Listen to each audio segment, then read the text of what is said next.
Salmo 51. Então, como fazemos normalmente, vou colocar aqui no mudo, os irmãos podem cantar família e possam aí refletir, meditar nas palavras do Salmo.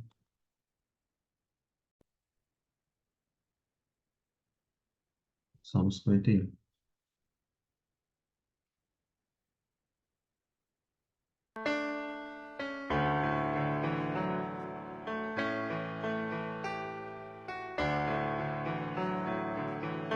Tem compaixão Paz. de mim, Senhor, segundo a Deus, benigno és, segundo é grande o teu favor. Apaga, pois, todo meu pecado, da minha transgressão, vem me lavar e purifica-me do meu pecado.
Amém. Quero convidar os irmãos a abrirem a palavra do Senhor, no Evangelho segundo Lucas, versículo 11. Lucas capítulo 11, até o versículo 32. Lucas capítulo 11, perdão, Lucas capítulo 15, versículo 11 até o 32. Diz assim a palavra. E disse: Um certo homem tinha dois filhos, e o mais moço deles disse ao pai: Pai, dá-me a parte a parte dos bens que me pertence. Ele repartiu por eles a fazenda. E poucos dias depois, o filho mais novo, ajuntando tudo, partiu para uma terra longínqua e ali desperdiçou os seus bens, vivendo dissolutamente. E havendo ele gastado tudo, houve naquela terra uma grande fome e começou a padecer necessidades. E chegou-se a um dos cidadãos daquela terra, o qual o mandou para os seus campos a apacentar porcos. Ele desejava encher o seu estômago com as bolotas que os porcos comiam, e ninguém lhe dava nada. E, tornando em si, disse: Quantos empregados de meu pai têm abundância de pão, e eu aqui pereço de fome? Levantar-me-ei, e irei ter com meu pai, e dir-lhe-ei: Pai, pequei contra o céu perante ti. Já não sou digno de ser chamado teu filho. Faz-me como um dos teus empregados. E levantando-se, foi para seu pai. E quando ainda estava longe, viu o seu pai. E se moveu de íntima compaixão. Viu o seu pai e se moveu de íntima compaixão. E correndo lançou-lhe ao pescoço e o beijou. E o filho lhe disse: Pai, pequei contra o céu e perante ti. E já não sou digno de ser chamado teu filho. Mas o pai disse aos seus servos: Trazei depressa a melhor roupa e vestilho, e ponde-lhe um anel na mão e sandálias nos pés. Trazei o bezerro cevado, e matai-o, e comamos e alegremo-nos. Porque este meu filho estava morto e reviveu, tinha se perdido e foi achado. E começaram a alegrar-se. E o seu filho mais velho estava no campo, e quando veio e chegou perto de casa, ouviu as músicas e as danças. E chamando um dos servos, perguntou-lhe o que era aquilo. Ele lhe disse: Veio teu irmão, e teu pai matou o bezerro cevado, porque o recebeu são e salvo. Mas ele se indignou e não queria entrar. E saindo seu pai, rogava-lhe que entrasse com ele. Mas, respondendo ele, disse ao pai: Eis que te sirvo há tantos anos, sem nunca transgredir o teu mandamento, e nunca me deste um cabrito para alegrar-me com os meus amigos. Vindo, porém, de teu filho que desperdiçou os teus bens com as meretrizes, mataste-lhe o bezerro cevado. E lhe disse: Filho, tu sempre estás comigo, e todas as minhas coisas são tuas. Mas era justo alegrarmos e folgarmos, porque este teu irmão estava morto e reviveu. Tinha-se perdido e achou-se. Amém. Meus irmãos, esse texto, Lucas capítulo 15, ele, o texto que nós lemos é chamado de a parábola do filho pródigo. Pródigo gastou, gastador. Essa parábola é muito famosa, muito conhecida, então todos nós conhecemos. Muitas pessoas, ao lerem isso, ficam bastante maravilhadas, né, e comovidas, né, com essa história, uma parábola, né, criada, contada pelo Senhor Jesus. Escritores até seculares dizem que talvez seja a melhor história já contada, ou uma das melhores já contada, pelo relato, né, pelo seu relato comovente.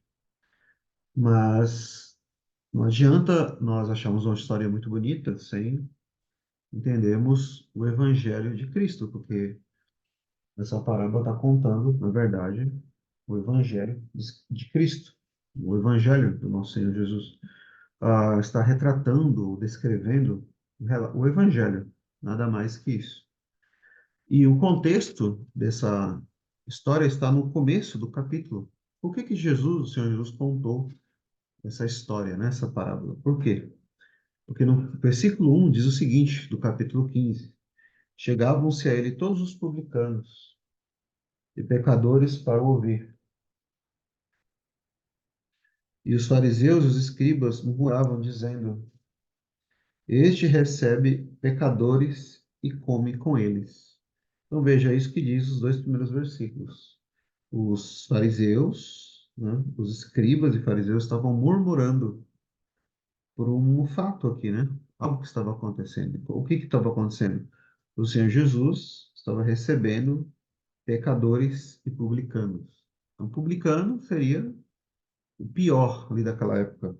O publicano, ele cobrava os impostos, né, de Roma, e muitas vezes cobrava muito além, né? Enriqueciam ilicitamente, cobrando muito além. Roma não estava nem um pouco preocupada com isso, quanto eles estavam cobrando. O importante era receber lá o dinheiro. Então, os publicanos eram vistos como traidores do povo, traidores da pátria, e pecadores em geral, provavelmente aqui ladrões, pessoas ruins, prostitutas, né? Muitas mulheres, homens, todo tipo, publicanos e pecadores.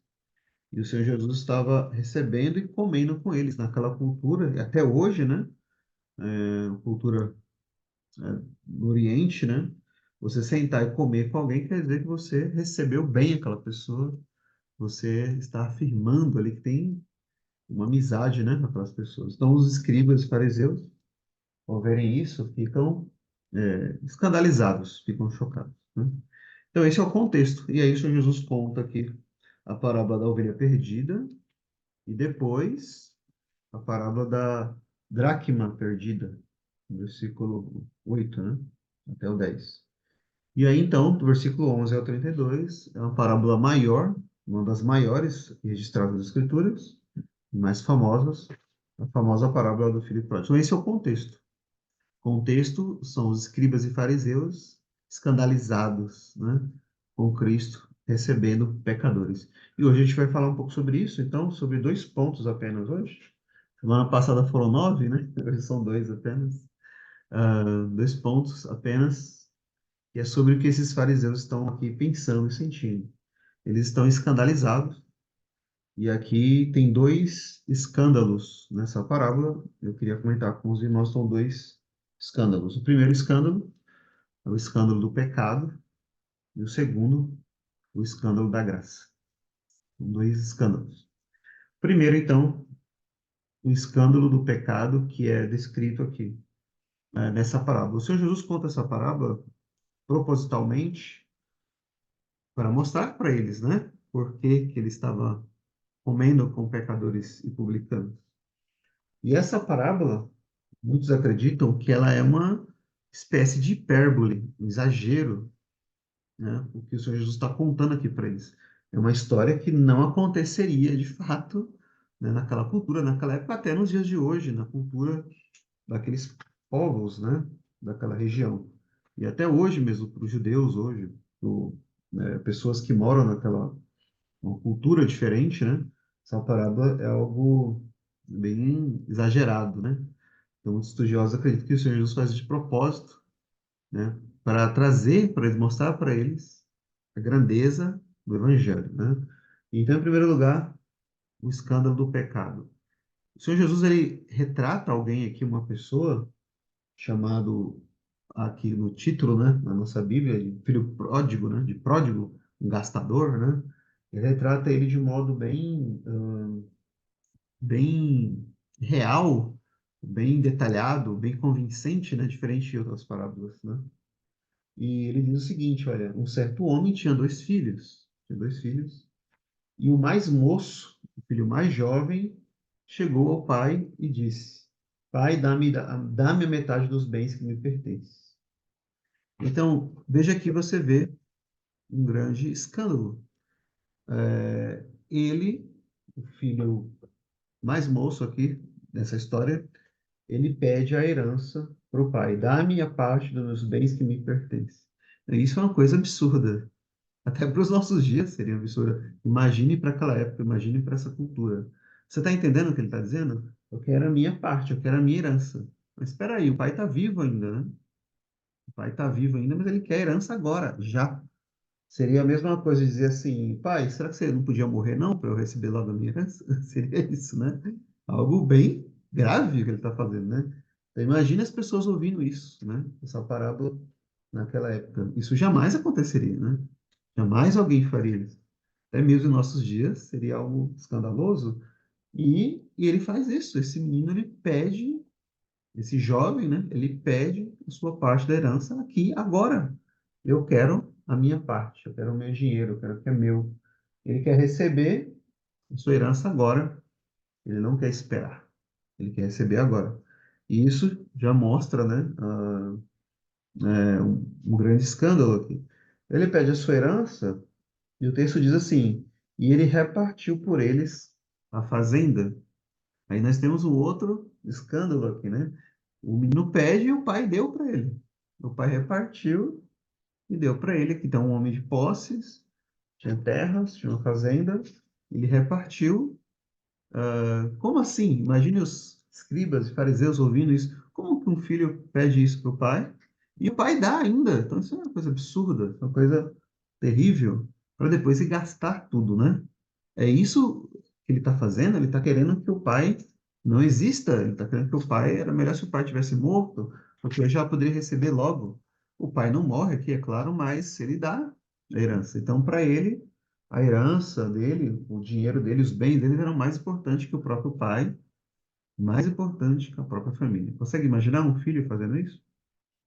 E é isso que nós fazemos, né?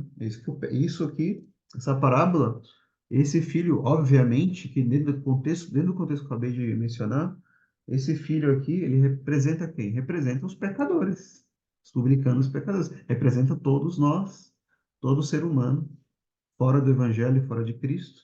E muitas vezes até representa o pecador que já se arrependeu.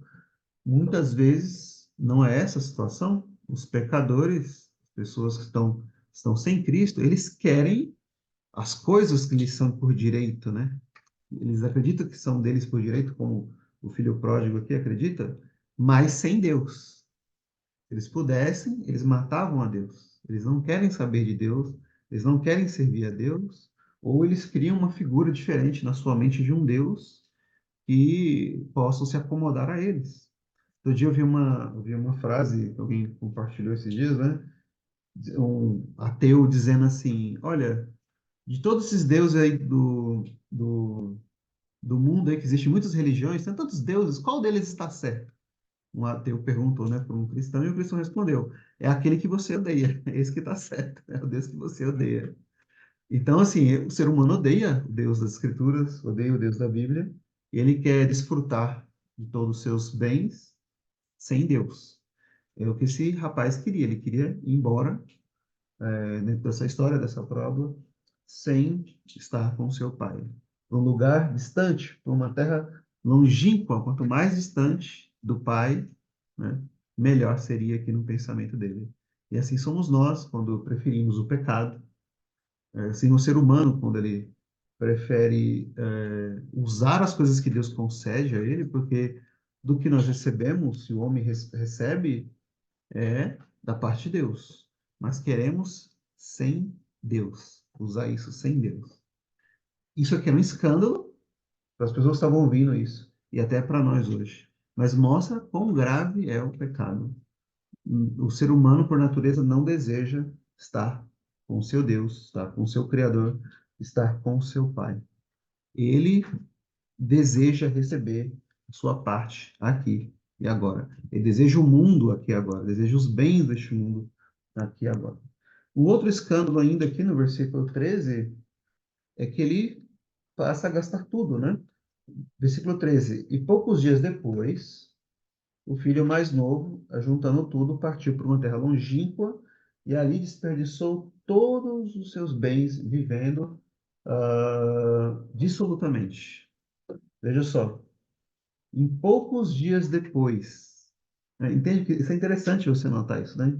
Em poucos dias depois, ele juntou tudo. Então, significa, provavelmente, né, na história, que ele vendeu, né? Então, os bens deviam ser animais, terras, etc.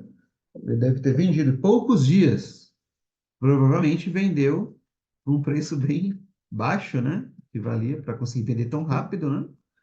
E veja como não estava dando valor aqui para as coisas que o pai mesmo havia lhe dado. Pelo menos não o valor devido. Ele vende tudo. Provavelmente que ele vendeu tudo, porque foi em poucos dias. É um escândalo, né? E parte para a terra longínqua e ali ele começa a desperdiçar seus bens, vivendo dissolutamente. Versículo 14 começa aí, havendo ele gastado tudo, houve naquela terra uma grande fome e começou a padecer necessidades. Então ele gastou tudo. Ele começa a viver de modo dissoluto, começa a gastar, gastar, gastar. Daí o nome pródigo, né? É o gastador. Ele começa a gastar tudo que ele recebeu do seu pai.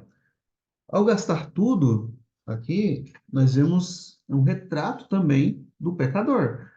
O pecador, o ser humano, né? Todos pecamos, né? Como vimos aí no Salmo 51, nascemos em pecado, e o desejo do pecador é exatamente fazer isso, é usar todas as suas coisas, os bens que ele recebe do Pai.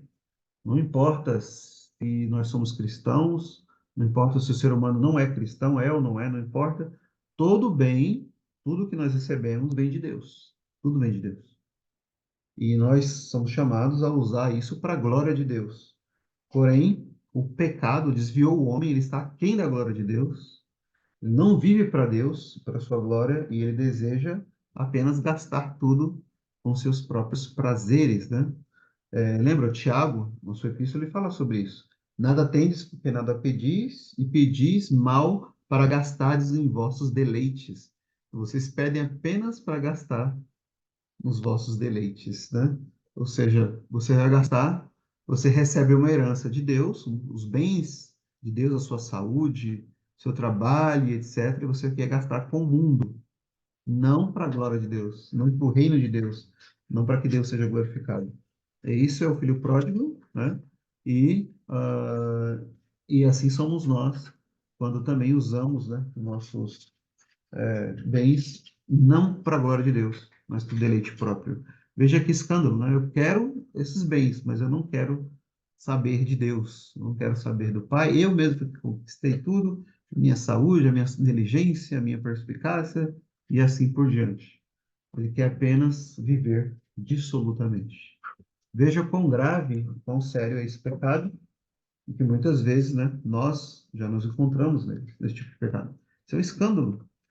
E assim, ele gasta tudo, começa a padecer necessidade, e ele agora, no versículo 15, chega a algum morador, chega a um local, uma localidade, de um dos cidadãos daquela terra onde ele vivia, né, ele estava vivendo, e o homem mandou ele, no versículo 15, o mandou para os seus campos a apacentar porcos. Veja aqui o outro escândalo, apacentar porcos. Então, se para o judeu ouvindo uma coisa dessa, como é que pode, né? O filho saiu de casa, ele queria a sua herança, ele queria, né, fazer tudo isso, depois desperdiça tudo, e agora ele vai conviver com porcos? Isso é um escândalo, irmãos. O judeu ouvindo isso aqui, o Senhor Jesus contando essa história, isso não faz o menor sentido. Não é? Isso é uma hipérbole, é um exagero. Ele vai conviver com porcos? Uma coisa imunda, um animal imundo, né, para os judeus. E, versículo 16, o Senhor Jesus piora ainda um pouco mais a situação do rapaz. Diz ainda, ele desejava encher o seu estômago com as bolotas que os porcos comiam, e ninguém lhe dava. Ele ainda queria comer, ele desejava, ele queria, King James traduz assim, ele estaria satisfeito se ele pudesse comer com os porcos.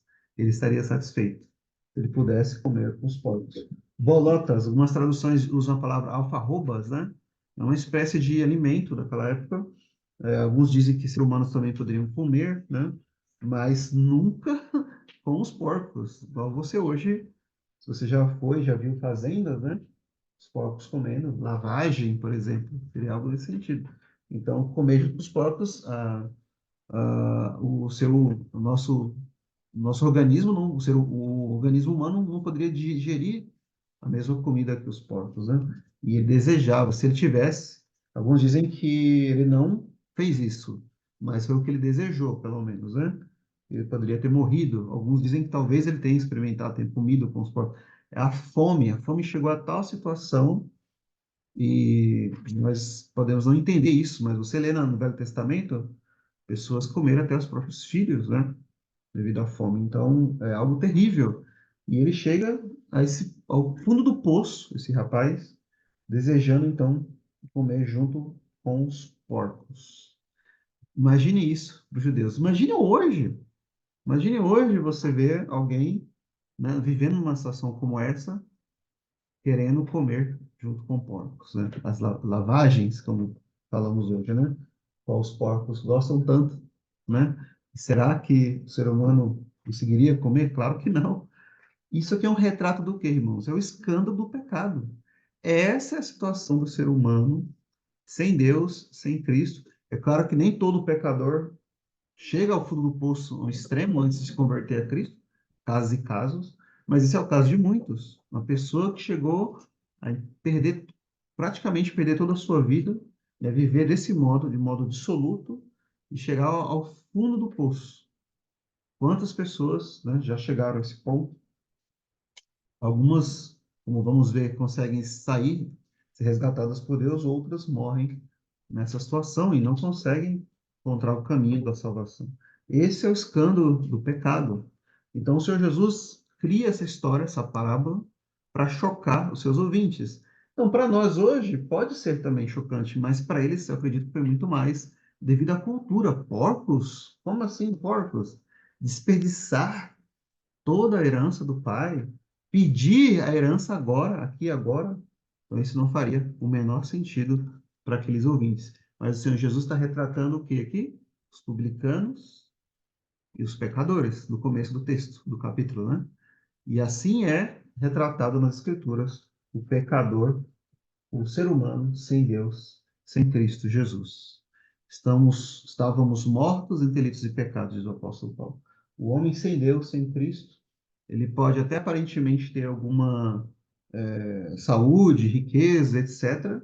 Mas como já vimos em outro estudo, como lá as cartas, né, as igrejas, a igreja que era mais rica era vista como pobre, cego, miserável e nu. Então, espiritualmente falando, essa é a situação do homem sem Deus, do ser humano sem Deus, sem Cristo, sem o Evangelho.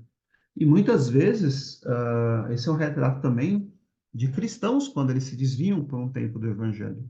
A pessoa pode até ser nascida de novo e cair em pecados, como Davi caiu, como Pedro caiu e tantos outros personagens bíblicos. E as pessoas, esses cristãos, começam a desejar se alimentar com as coisas do mundo, começam a se desejar se alimentar do pecado, começam a desejar usar os seus bens somente para o seu próprio deleite, começam a desejar viver distante de Deus, até que Deus as traz de volta. Essa é a situação. E qual é a nossa situação hoje? Qual é a sua situação? Será que você tem desejado alimentar a sua alma com as coisas deste mundo? Você está querendo se alimentar de lavagens, de comida de porcos? Ou você quer se alimentar a sua alma com a palavra de Deus, com um alimento espiritual, com o pão da vida que desceu do céu? Com o que você tem buscado alimentar a sua alma? Você tem buscado viver para a glória de Deus? Nós somos criados para isso? Ou você tem usado as suas coisas, seus bens, né, para o mundo apenas, para gastar nos seus próprios deleites, a viver dissolutamente, né? E você é um pródigo, apenas mais um gastador, e quer viver longe, distante de Deus, como esse rapaz? Então, isso é um texto que não é aplicável somente aos ímpios, né? Mas todo cristão deve também refletir, né, sobre a sua própria vida à luz desse texto, à luz desse texto. É muito importante que nós meditemos sobre isso. Esse é o retrato que o Senhor Jesus faz. E provavelmente para as pessoas que estavam ouvindo, é um retrato extremo de alguém que não faria isso. Não faria isso aqui nesse contexto daquela época. Extremo, contexto extremo. Isso é a situação do ser humano, a situação do pecado no ser humano que está longe, distante de Deus. É que Deus tenha misericórdia de nós, né, para que nós não venhamos a chegar neste ponto. Então, este é o escândalo do pecado, irmãos. Este é o escândalo que o Senhor Jesus relata aqui para eles, e o escândalo com o qual, de fato, os escribas e fariseus ficaram chocados, né, com essa história, né, e nós também deveríamos ficar com o que esse rapaz está fazendo aqui, esse filho pródigo, que nós não venhamos ser parecidos com, né, nesse ponto aqui, pelo menos, né? Porém, esse é o primeiro ponto, então, o escândalo do pecado. É muito importante nós meditarmos sobre o pecado e o que o pecado faz com o ser humano, ao ser humano, do ponto do ser humano querer desejar a viver como animais. Mas, em segundo lugar, nós temos também o escândalo da graça de Deus. Então, esse é o ponto que é mais importante que nós vamos destacar, o escândalo da graça. Por que escândalo da graça? Porque se você prestar atenção, tanto uma coisa quanto outra escandaliza ou escandalizou os escribas e fariseus. Tanto esse pecado, os publicanos e pecadores são mencionados aqui no início do capítulo, é um escândalo. Esse homem come com pecadores? Como assim? Isso aconteceu em outros trechos das Escrituras, como falamos na semana passada da mulher pecadora, né? Que lavou os pés de Cristo, enxugou com seus próprios cabelos, etc. Aqueles homens pensaram, se ele soubesse quem é essa mulher, jamais permitiria isso. Uma pecadora fazer isso, né?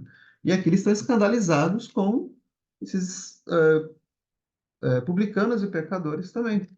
Estão escandalizados com o pecado.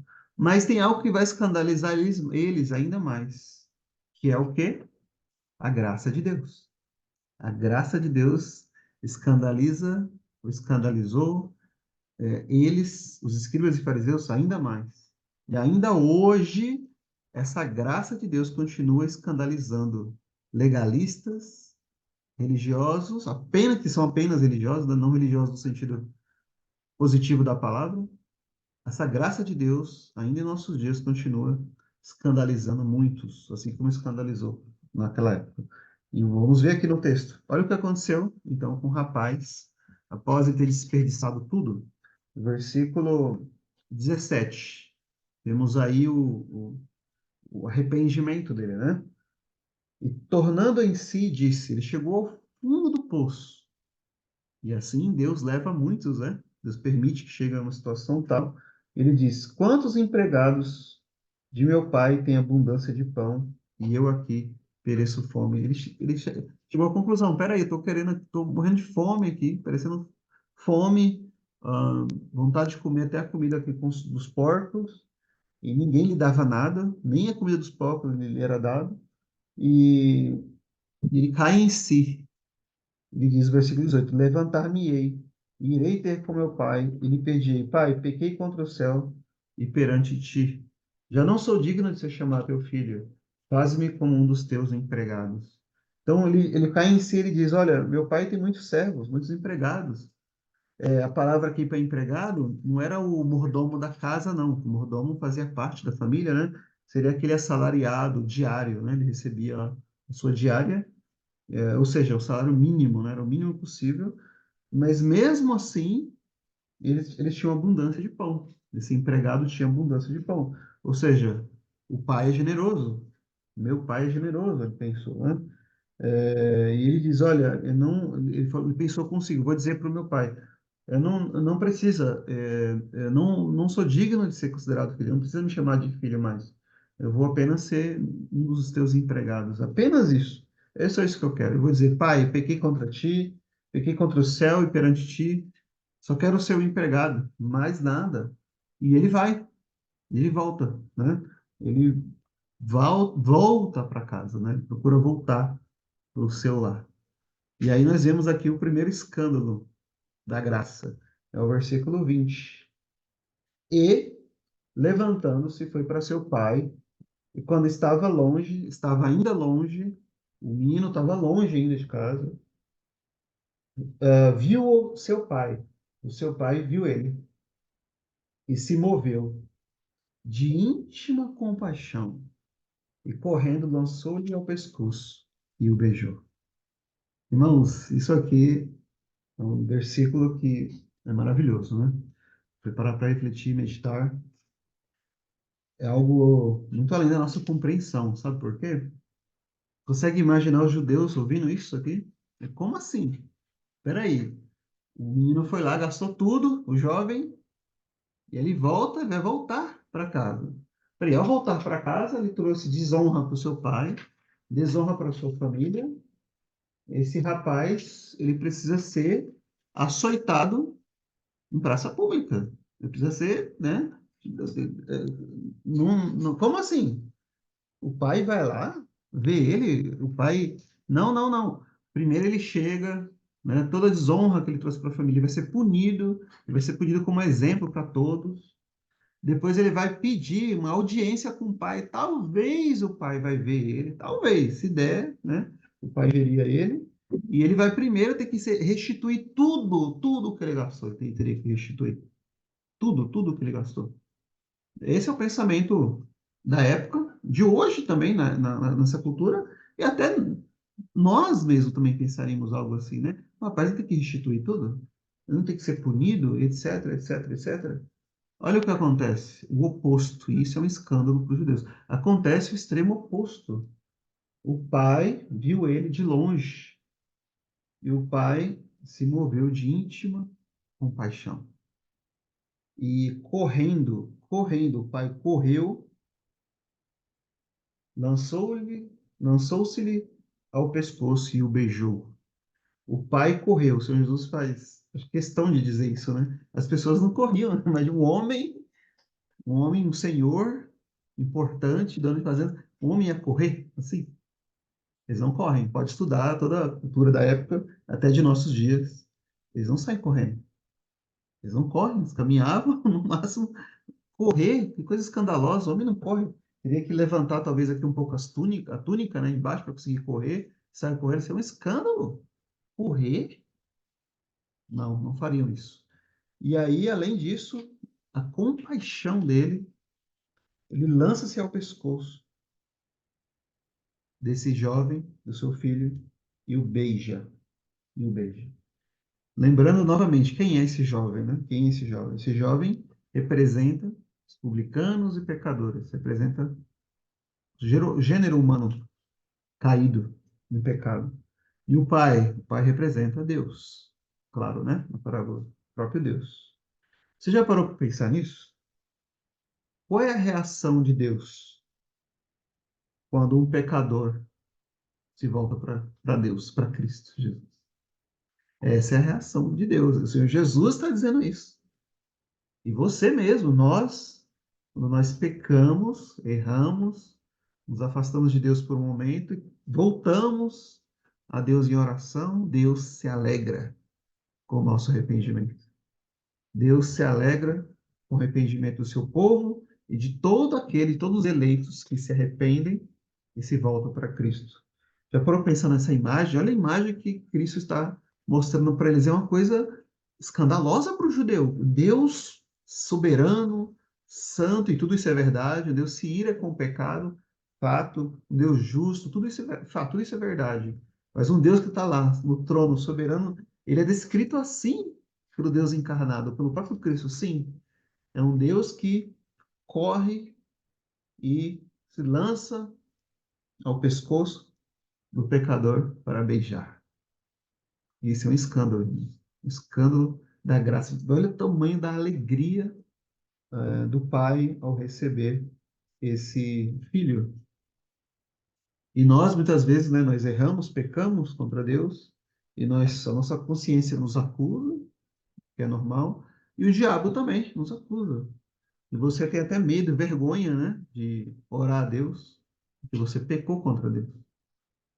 Mas se você sentir esse medo, essa vergonha, é normal, temos que sentir mesmo, mas se o diabo lançar na sua mente, e isso ele gosta de fazer, nas suas setas inflamadas, dizendo que Deus não vai te receber, que você não é digno agora de ser chamado filho porque você pecou, isso é mentira. Isso não é verdade, né? Sim, pequei, sim, não mereço, não sou digno, isso tudo é verdade. Mas o Pai vai te receber. Ele irá te receber. Assim como ele recebeu esse filho. É assim que ele recebe. Assim que Deus recebe pecadores. É assim que Deus recebe pecadores. Já propriamente está nisso, irmãos? É assim que Deus recebe cada um de nós. Quando primeiro você creu no Evangelho, foi assim que Deus. Essa é a percepção de Deus, né? Essa é a percepção do Evangelho, da graça de Deus sobre os pecadores. Deus, ele faz isso, né? E aí, Deus não apenas, o Pai aqui não apenas demonstra essa alegria, mas olha uma outra coisa que o Pai faz. O Pai, no versículo 22. No versículo 21, o filho confessa, né? Pai, pequei contra o céu e perante ti, já não sou digno de ser chamado filho. Então o filho, veja, mas espera aí, pai, não sou digno. Então tem até um argumento aqui, né? Não, eu não sou digno. Mas, versículo 22, o pai disse aos seus servos, trazei depressa a melhor roupa. Traz a melhor roupa. Traz a melhor roupa, vestiu-lhe, ponde-lhe um anel na mão, sandálias nos pés. Essa roupa aqui é somente para aqueles que eram filhos ou um empregado que fazia parte da casa mesmo. Sandálias no pé, somente para pessoas importantes. Anel na mão, o anel quer dizer que ele teria de novo autoridade. O anel era usado, né, para assinar documentos, por exemplo, né? O filho teria autoridade, vestir com a melhor roupa. O Deus, ele é como o pecador espiritualmente falando, ele chega diante de Deus nu. Esse é o pecado, né? Quando Adão pecou, lembra? Adão e Eva. E Deus, como diz o profeta Isaías, nos veste, como diz o profeta Isaías, com as suas vestes de salvação, com a retidão de Cristo. E nós somos vestidos com o melhor, com a melhor roupa, que é a própria justiça de Cristo, que veste o pecador. É isso que Deus Pai faz. Ele trata pecadores agora como filhos. Agora o filho tem de novo a filiação. O ser humano é isso, irmão. Nós somos criados. O ser humano foi criado à imagem e semelhança de Deus. Ele se perdeu por causa do pecado. Estava perdido. E ele volta e Deus agora restitui a sua filiação, novamente chamado de filho. Ele restitui a filiação e ele é filho novamente. E com todos os aqui direitos que um filho tem. Veja a graça de Deus. O que que ele fez para poder ser chamado filho novamente? Ele restituiu? Não. Ele foi açoitado em praça pública? Não.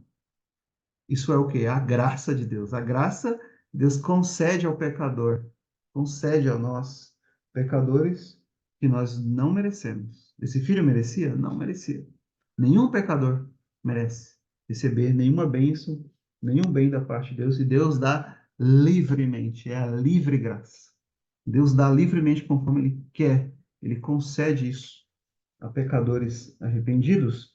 Foi isso que Ele fez, foi isso que o Pai fez. E, além de tudo, olha o que o pai faz no versículo 23. 23 ao 25. O pai faz uma grande festa. O pai dá uma festa. Olha o que diz aí, 23. Trazei o bezerro cevado e matai-o, e comamos, e alegremos, porque este meu filho estava morto e reviveu, tinha se perdido e foi achado. E começaram a alegrar-se. E o seu filho mais velho estava no campo, quando veio, chegou perto da casa e ouviu música e danças. Então viu música, dança, um bezerro cevado. Pegou o melhor para o seu filho. E o filho mais velho vai dizer aqui depois, né? Para mim o senhor nunca deu nenhum cabrito, mas para esse aí, um bezerro, um cevado, como assim, né? Roupa, sandália, o anel e uma festa. Começaram a se alegrar. Ele O pai deu uma grande festa. Isso é um escândalo, né? A pessoa estava ouvindo isso aqui na época. Um grande absurdo. Como assim? Como que o pai faz isso? Uma festa. Se você prestar atenção aqui no capítulo, né? No capítulo, no início do capítulo 15, né? Versículo 10, olha o versículo 10. Quando a mulher achou a dracma perdida, ela se alegrou, né? Quando o homem achou a ovelha perdida, ele se alegrou grandemente, né? Aí diz o versículo 10, olha o que diz o versículo 10. Assim vos digo que há alegria diante dos anjos de Deus por um pecador que se arrepende. Então a mulher achou a dracma perdida, ela se alegrou. O pastor lá perdeu a ovelha, a ovelha perdida encontrou a ovelha perdida, ele se alegrou. Então, tanto a moeda, a dracma aqui, quanto a ovelha perdida, quando são encontrados, há uma grande alegria, né? E o filho pródigo também, uma grande alegria, uma grande festa. E aí o Senhor Jesus disse que um pecador, agora pegando a realidade celestial agora, nos céus, o que acontece nos céus quando o pecador se arrepende? Há alegria diante dos anjos de Deus. É um texto conhecido, né? Esse versículo. Quando um pecador se arrepende, há uma alegria diante dos anjos de Deus. Mas note uma coisa interessante. Quando a gente, nós conhecemos esse versículo aí, né? Sabemos, muitas pessoas repetem, né? A alegria diante, os anjos se alegram. Os anjos se alegram? Sim. Mas note que a alegria está diante dos anjos. Olha o texto que o texto está dizendo. A alegria diante dos anjos de Deus. Então, eles estão olhando essa alegria. Então, quem é que está alegre? Quem é que está fazendo a festa? É Deus. É Deus que faz a festa. E os anjos se alegram diante dele, diante de Deus. Então, a festa, quem faz a festa, quem organiza a festa, quem começa a festa, não são os anjos. É Deus. Alegria diante dos anjos de Deus. Tá diante deles, alegria. Então, eles olham para Deus e vê Deus fazendo uma grande festa, uma grande alegria, e essa alegria volta, está nos anjos também, reflete nos anjos, eles se alegram e assim por diante. Mas quem começa a festa não são os anjos, é o próprio Deus. Já parou para meditar sobre isso? Quando você creu no Evangelho pela primeira vez, Deus fez uma grande festa. Pode pensar, eu por mim? Quem sou eu, né? Eu sou um pecador, eu sou um miserável pecador, sim, como filho pródigo. Mas eu não sou digno, sim. O filho disse aqui, eu não sou digno de ser chamado filho. E por você, Deus realizou uma festa no céu. Um pecador que se arrepende. Você é um pecador que se arrependeu? Então, você sabia disso? Deus já deu uma festa no céu por causa de você, por causa da sua vida. O seu nome está lá, enrolado no céu, e ele deu uma festa pensando em você. Deus fez isso. Então, não é à toa que no Velho Testamento, Deus ordena o povo fazer muitas festas.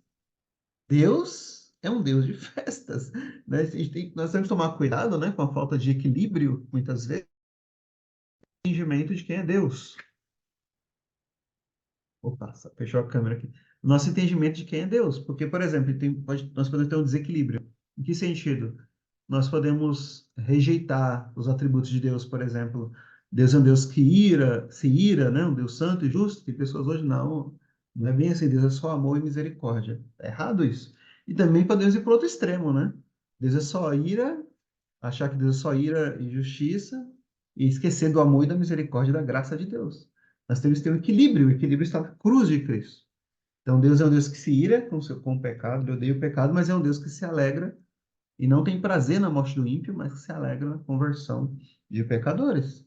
Se nós acharmos que Deus é apenas justiça, ira contra o mal, nós vamos ser como os escribas e fariseus, vamos ser legalistas. Tome cuidado com isso. E essa graça vai te escandalizar se você não entender isso. O texto diz claramente que há alegria diante de Deus, diante dos anjos de Deus, por um pecador que se arrepende. É uma festa no céu. E no Velho Testamento, Deus ordena o povo fazer muitas festas dos tabernáculos, muitas festas lá, né? Que há no Velho Testamento. Por que Deus ordena fazer isso? É porque Deus é um Deus que tem prazer em alegria. A alegria do Senhor é a nossa força. Tem um texto bem interessante, eu vou ler aqui no versículo, que está os irmãos não precisam abrir, tá? Está em Sofonias, capítulo 3, versículo 17, diz assim, Sofonias 3:17. O Senhor teu Deus, o poderoso, está no meio de ti. Ele salvará e se deleitará em ti com alegria, calar-se-á por seu amor, regozijar-se-á em ti com júbilo. Então Deus, ele te salva com alegria, com deleite e com grande júbilo. Júbilo. Na King James traduz com canto, como se Deus cantasse de alegria quando um pecador se arrepende. É assim que ele salva pecadores. Ele se deleita em fazer isso, ele se deleita em salvar pecadores, ele faz isso com grande alegria e com grande júbilo. Júbilo, a nossa tradução em português. Na King James, com cânticos. Tem uma tradução que diz ainda com gritos de alegria. Deus grita de alegria com o pecador salvo. Ele corre para abraçar esse pecador, pula o pescoço, beija, veste a melhor roupa e Deus lhe dá uma grande festa. E os anjos olham aquilo e ficam maravilhados e tentam entender como que é isso, como que é esse evangelho. Então, eles anelam contemplar esse evangelho. Os anjos contemplam isso, ficam maravilhados também, diante de tamanha alegria que eles veem. E isso, irmãos, será a glória de você, de nós, quando estivermos no céu. O céu será uma grande festa. Não é à toa que em Apocalipse é chamado de as bodas do Cordeiro. É uma grande festa. A festa eterna, a festa divina de Deus. É assim, irmãos, que nós temos que olhar para muitos aspectos da vida cristã. Por exemplo, o dia do Senhor. O dia do Senhor tem que ser o dia da festa da alma, o dia da alegria em Deus, o dia de se deleitar na palavra de Deus, nas coisas espirituais. Deus se alegra no meio do seu povo. Ele tem prazer quando o seu povo está em comunhão, quando o seu povo se reúne. É por isso que nós temos que orar, para que tenhamos, né, igrejas bíblicas que adorem a Deus biblicamente, podemos nos alegrar nisso. Mas já parou para pensar nisso, irmãos? Quando você, então, busca a Deus, você confessa o seu pecado, você não imagina, nós não imaginamos a alegria de Deus e dos anjos nos céus. Quando um pecador se arrepende, e quando um filho de Deus mesmo, muitas vezes se desviou e volta, né? Caiu em erro, em pecados, ele volta. É claro que Deus é justo, santo também, entendemos isso. Deus age, opera conforme cada um, né? Cada caso um caso. Mas isso aqui não pode ser deixado de ser mencionado. Deus se alegra. Deus se alegra no pecador que se arrepende. Há uma grande festa. E esse homem faz a melhor festa aqui possível para alegrar-se. É claro que essa festa não é em honra do filho pródigo aqui, ou do pecador. Quem está sendo glorificado aqui não é ele, mas é o próprio Pai, claro. É em honra ao Pai.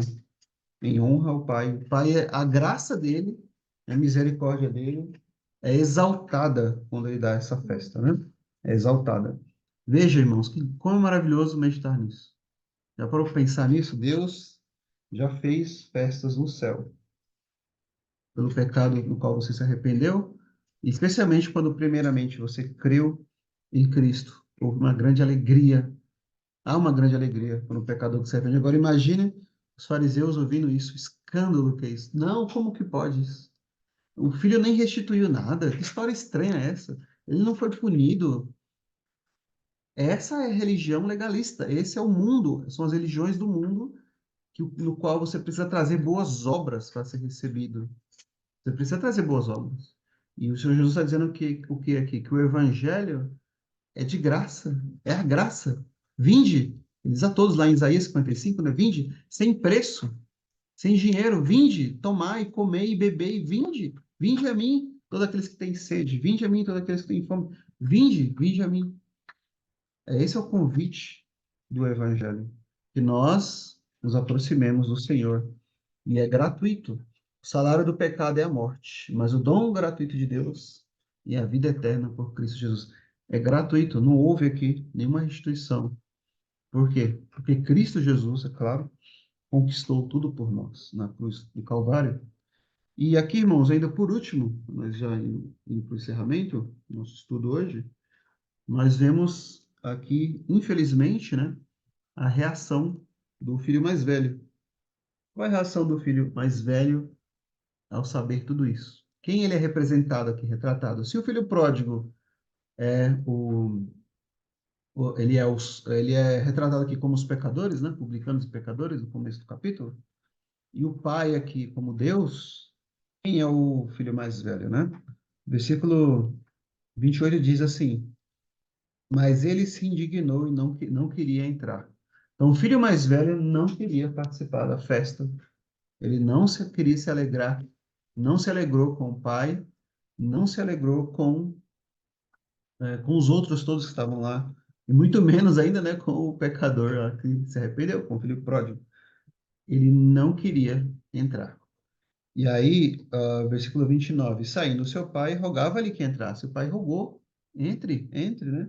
Ele disse, ele disse ao pai, eis que te sirvo há tantos anos, e nunca transgredi o teu mandamento, e nunca me deste um cabrito para alegar-me com os meus amigos, nunca me deste nenhum cabrito. Vindo, porém, este teu filho que desperdiçou todos os teus bens, desperdiçou tudo com as meretrizes, mataste-lhe bezerro cevado. A resposta do pai: Filho, tu sempre estás comigo. Todas as minhas coisas são tuas, mas era justo alegrarmos e folgarmos. Este teu filho estava morto e reviveu, tinha se perdido e achou-se. Então, veja, ele ahn, não quer, ele não se conforma, ele não se alegra, ele não deseja participar da festa. Ele tem até argumentos aqui para falar contra o pai, ele não deseja participar de nada. Quem é essa pessoa aqui nessa parábola, nessa história? São os escribas e fariseus, são os judeus, obviamente, não é? São eles. Então, o evangelho vem para os gentios, né? Também, especialmente depois do livro de Atos, mas aqui Cristo prega para publicanos e pecadores, começo do capítulo, senta para comer com eles. O Senhor Jesus disse que os sãos não necessitam de médico, mas os doentes. Ele veio para salvar o que estava perdido. O Senhor Jesus veio para salvar os pecadores. Ele é um salvador para pecadores. Esses homens aqui estão escandalizados com isso. Os escribas e fariseus, os judeus. E aqui, então, nessa parábola que ele relata, o pródigo são esses pecadores. E Deus, o Pai, ele que recebe o filho desse modo, fazendo festa com grande alegria. Isso tudo é um escândalo para eles. Eles não aceitam o evangelho. Eles não querem isso. Eles não querem receber este evangelho. Eles entendiam de outro modo. Eles eram legalistas, muito legalistas. E eles não se alegram com a conversão dos publicanos e pecadores. Irmãos, esse é o retrato e a descrição perfeita de muitos legalistas, até dos nossos dias, e até cristãos, não se dizem cristãos, em muitas igrejas, são apenas legalistas, eles não conhecem, não experimentaram a graça de Deus, e isso para eles aqui é um escândalo. A graça de Deus para eles é um escândalo. Como assim? Como que pode isso? E há pessoas assim, infelizmente, irmãos, e, infelizmente, até mesmo em nosso meio, no meio cristão, meio reformado, aí há pessoas que eles não têm prazer, não têm alegria quando um pecador se arrepende, que nós não sejamos assim, mas há pessoas assim. Eles não têm prazer nenhum na graça de Deus. Eles parece que eles entendem que a salvação foi por mérito deles, né? Aí eu fiz tudo certinho, fiz isso, fiz aquilo outro. Eu nasci na igreja, fui criado na igreja, etc. E ele tem toda essa percepção, esse entendimento é falso, errôneo, de que ele mereceu alguma coisa. Mas a graça de Deus é imerecida.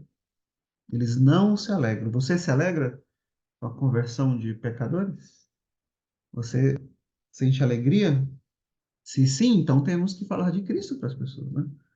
Nós temos alegria nisso. Temos que compartilhar o evangelho de Cristo. Eles não têm prazer nenhum. E aí nós vamos um pouquinho além aqui. Além disso, tem uma outra coisa que ainda que está subentendida no texto, não está no texto claramente. Eu vi isso, um pregador muito tempo atrás dizendo isso, eu achei muito interessante. Que é o seguinte, que esse irmão mais velho, ele não se alegrou. Ele não quis participar da festa. O pai, a parábola termina no versículo 32 com o pai falando, né? É justo, porque ele estava morto e reviveu, é justo nos alegrarmos. Porque ele tinha se perdido e achou-se. Acabou aqui a parábola. Aí fica uma pergunta. O filho mais velho depois foi para a festa ou não, né? Foi para a festa ou não? Será que ele se alegrou também ou não? O texto aqui não diz o que aconteceu com esse filho mais velho. O que aconteceu com ele? Qual foi o resultado depois? Que decisão ele tomou depois? Será que ele obedeceu ao seu pai ou não? Bem, a resposta, se você entender o evangelho como um todo, Mateus, Marcos, Lucas e João, tudo desde o nascimento de Cristo até a morte de Cristo e ressurreição. Vamos pegar até a crucificação de Cristo. Você entender tudo isso, e se o filho mais velho representa os judeus como um todo, né? Como um todo, como um povo, a resposta é: o filho mais velho não foi para a festa. Ele não se alegrou. Porque está retratando os judeus, não é isso? Os judeus não, não se converteram. Não, ele veio para o que eram os seus e os seus não quiseram. Mas não apenas isso. Não apenas isso. Estou pegando emprestada a frase de um pastor, de um pregador, muito tempo atrás, falando desse texto. Ele disse que se pudéssemos completar a história, não estamos querendo aqui acrescentar a palavra de Deus, é claro, né? Não é isso. Mas se ele representa, se o filho mais velho representa os judeus, e se você pudesse terminar a história com mais um versículo, o filho mais velho fez o seguinte: ele não apenas não quis ir, não queria ir, não aceitou ir para a festa para se alegrar, mas ele pegou um pedaço de madeira para matar o pai. E ele assim o fez. Ele faria isso. Você fala, mas como você sabe disso? Como podemos saber disso? Se a parábola terminou no 32? Porque é isso que acontece no Evangelho. Os judeus pegam o Deus encarnado para crucificarem, para o matarem. Eles não se alegram com os pecadores se arrependem. Eles crucificam o Deus da glória, Cristo Jesus. Eles matam, eles não querem participar da festa de Deus, eles não querem participar da graça de Deus, eles não desejam fazer isso. Eles matam o Deus encarnado, Cristo Jesus. E ainda dizem que o sangue dele recaia sobre nós e sobre os nossos filhos. Eles disseram isso, crucificam, crucificam. Foi isso que eles disseram, esses judeus, os escribas, fariseus. Eles viam sempre a maneira de tentar matar o Senhor Jesus. Eles não se alegraram com a graça de Deus. Este irmão é o retrato, então, dos religiosos legalistas que não conhecem o Evangelho, que não conhecem a graça de Deus. Eles querem apenas um evangelho de obras, de aparência, uma casca, né? Um sepulcro caiado apenas. E a graça de Deus não está lá no seu coração. Porque se estivessem, eles se alegrariam. Como eu comentei outro dia com os irmãos, né? Um missionário falou isso para mim uma vez, né? Um missionário em vários países, ele disse que a maior alegria que ele experimentou na vida como missionário foi ver uma pessoa se entregando a Cristo, né? A Cristo Jesus. Uma pessoa sendo convertida ao Evangelho é uma grande alegria. Você vê alguém se entregando a Cristo. Essa é a graça de Deus. Porém, para muitos, essa graça é um escândalo. É um escândalo. É um escândalo para os fariseus, para os escribas, para os legalistas, para aqueles que não entendem a graça de Deus. É um escândalo para o próprio diabo. O próprio diabo. O diabo caiu, pecou, tentou Adão e Eva, pecaram, e talvez, eu não sei, né? Não sei, mas talvez ele tenha em mente, olha, os anjos caíram, né? O diabo e os outros anjos caíram, demônios, né? Justiça de Deus, não tem salvação. Adão cai, peca, e Deus promete um Salvador, lá em Gênesis 3,15. Deus promete a salvação. Como que é isso? Um ser feito do barro, uma criatura, e Deus promete a salvação. Promete o Salvador, promete Cristo Jesus que esmagaria a cabeça da serpente. Esta é a graça de Deus, é isso que diferencia o Evangelho do Senhor Jesus, do Evangelho, nós temos aqui em nossas mãos, de qualquer outra religião que possa existir no mundo. A graça de Deus.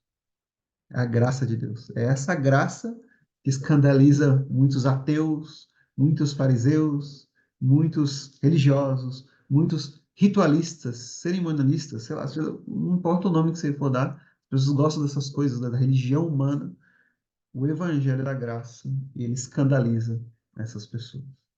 Eu te pergunto, você tem prazer? Mas será que nós temos prazer na graça de Deus? Você tem prazer no evangelho da graça de Deus? Você entende isso? Que Deus te salva por pura graça. Você não é digno, nós não somos dignos de ser chamados filhos. mas ele faz por pura graça, em Cristo Jesus. Ele faz isso por pura graça. Nós não merecemos, é graça, somente pela graça. É assim que ele salva pecadores. E aqui nós temos um belo relato disso. Como Deus, né? E às vezes nós não paramos para refletir, meditar. Deus fez uma grande festa por causa de mim? Sim, por um pecador que se arrepende. Um pecador que se arrepende. E quando você se volta, toda vez que você se arrepende dos seus pecados, Deus tem grande prazer nisso. Cantares de Salomão, né? Ainda vamos fazer um estudo.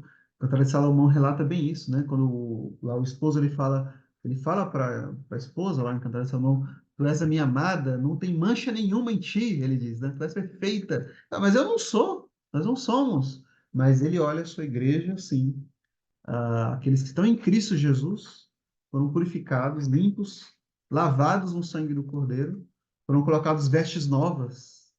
Foi te dado agora autoridade, um anel no dedo, sandálias, você agora é recebido pelo Pai. E nós não acreditamos nisso. Porque é bom demais para ser verdade, não é? É bom demais para ser verdade. Às vezes a gente vê coisas por aí no mundo, né? Bom demais para ser verdade, mas o Evangelho, ele é verdade. Ele é a verdade. Ele é bom demais para ser verdade, mas ele é a verdade. O evangelho é que os anjos andaram para escutar, os anjos caídos não têm acesso, Deus deu para um pequeno rebanho, pecadores, né? E isso escandaliza a muitos. Então não se escandalize com a graça de Deus, como esse filho mais velho, mas tenha prazer na graça de Deus. Busque, né? Falar do evangelho, busque falar de Cristo. Você tem prazer na conversão de pecadores e creia nisso, que Deus se alegra em ti, com alegria, com júbilo, com festas, quando você se arrepende do seu pecado. Não creia na mentira do diabo, mas creia que o Senhor Jesus, o próprio Deus, né, nos ama em Cristo Jesus e ele nos concede todas as bênçãos espirituais nele somente. Então, irmãos, que Deus nos ajude, que Deus nos abençoe, possamos refletir e meditar, né, sobre esse ensino do Senhor Jesus, né? E que este ano agora que vai se iniciar, possamos meditar cada vez mais, né, sobre a graça de Deus, sobre a graça de Deus. Devemos meditar sobre o pecado também, é claro, mas nunca esquecer da graça de Deus. Robert Moore McCheyne disse: toda vez que você olhar para você e para o seu pecado, olhe 10 vezes para Cristo e para a sua graça. A graça de Deus é maior que o pecado, e onde abundou o pecado, superabundou a graça de Deus. Amém. Vamos orar, então, para nós encerrarmos. Eu pedi ao irmão William, faça uma oração para a gente encerrar, se puder. Irmão Edson também, 2 orações, né? E aí nós encerramos. Oremos.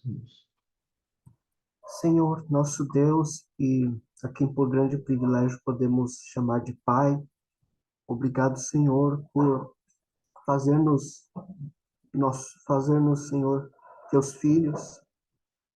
Sabemos, ó Pai, que não somos merecedores de nada, e é Tu, Senhor Deus, que nos dá a conhecer isto. Nós nos colocamos em nome de Cristo, Senhor, porque é o único nome pelo qual temos a esperança de que nossas orações não somente são aceitas, como também não são rejeitadas. E pedimos ao Pai que o Senhor tenha misericórdia de nós.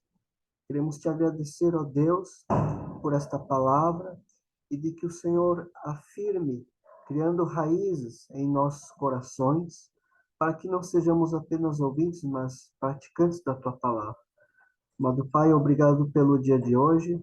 Obrigado, Senhor Deus, por mais um ano conosco. Que o Senhor abençoe esse ano que se inicia. Abençoe, Senhor, a cada um que aqui está. Também aqueles que não puderam participar, ó Pai. Amado Pai, perdoa as nossas iniquidades, nossos pecados, segundo as tuas misericórdias, pelo nome do Senhor Jesus Cristo. E sabemos, ó Pai, que por causa da tua palavra, se a nossa consciência nos acusa, sabemos que o Senhor, que é Deus, é maior que as nossas consciências. Ó Pai, também nos ensina, porque nosso coração é orgulhoso, é arrogante, e que jamais, ó Pai, nos tenhamos mais em alta conta de qualquer outro, do que qualquer outro ser humano na face desta terra, mas que possamos sempre atribuir o que somos e meditar no que éramos, para que toda honra e glória seja tributada ao teu Filho. Senhor Deus, dai-nos não somente perdão, mas também um arrependimento contrito e sincero, e que possamos resplandecer a glória do teu Filho para as pessoas que ainda se encontram, Senhor Deus, migalhando como porcos neste mundo, ó Pai. Amado Pai, que jamais nós taquemos pedras, Senhor Deus, mas que possamos orar pelos nossos parentes, familiares. É uma coisa difícil orar pelas pessoas que nos odeiam, que nos têm por inimigos. Nos ajude, ó Pai, porque por nós mesmos nós não podemos. Nosso coração maquina ódio, raiva, tudo que nós conhecemos e que por vezes ocultamos diante das pessoas, mas nós temos a plena consciência do que o nosso coração maquina contra as pessoas, ó Pai. Não é fácil. Queremos te agradecer por esta palavra, te agradecemos pela tua existência, pela tua palavra, e que o Senhor, pelo teu Espírito, purifique os nossos corações do ódio, da inveja, e de sermos semelhantes a Satanás, o diabo, odiando o teu evangelho, Senhor Deus, mas que possamos confirmar o teu evangelho, levando as pessoas por meio do exemplo de nossas vidas, ó Pai. Perdoa mais uma vez, Senhor Deus, te pedimos. Perdoa todo o nosso mal, os nossos pecados ocultos, os pecados que cometemos conscientemente, e continue nos abençoando, Pai. Pedimos que o Senhor abençoe o teu povo, possa trazer uma igreja fiel que proclame verdadeiramente a tua palavra, Pai. Abençoe o irmão Joel, sua família, e nos ajude, ó Pai, não porque merecemos, mas segundo o beneplácito da tua vontade. É o que pedimos juntamente com o perdão dos nossos pecados, em nome de Jesus. Amém. Amém. Senhor Deus e Pai, nós oramos ao Senhor, a Deus, te damos graças por este momento que tivemos, ó Pai, podendo ouvir a Tua palavra. Ó Deus, e diante dessa palavra, Senhor, nós queremos te pedir, ó Deus, tenha misericórdia de nós, que o Senhor nos dê, ó Deus, o verdadeiro arrependimento, que o Senhor possa transformar o nosso coração, porque muitas vezes, ó Pai, nós agimos como esse filho pródigo, e às vezes como também o irmão dele, como foi demonstrado nesta parábola. Deus, ó Pai, nos perdoe, perdoe a nossa ingratidão, nosso pecado, que é absurdo muitas vezes. Ó Deus, tem misericórdia de nós, e diante da tua graça, que é maior do que todos os nossos pecados.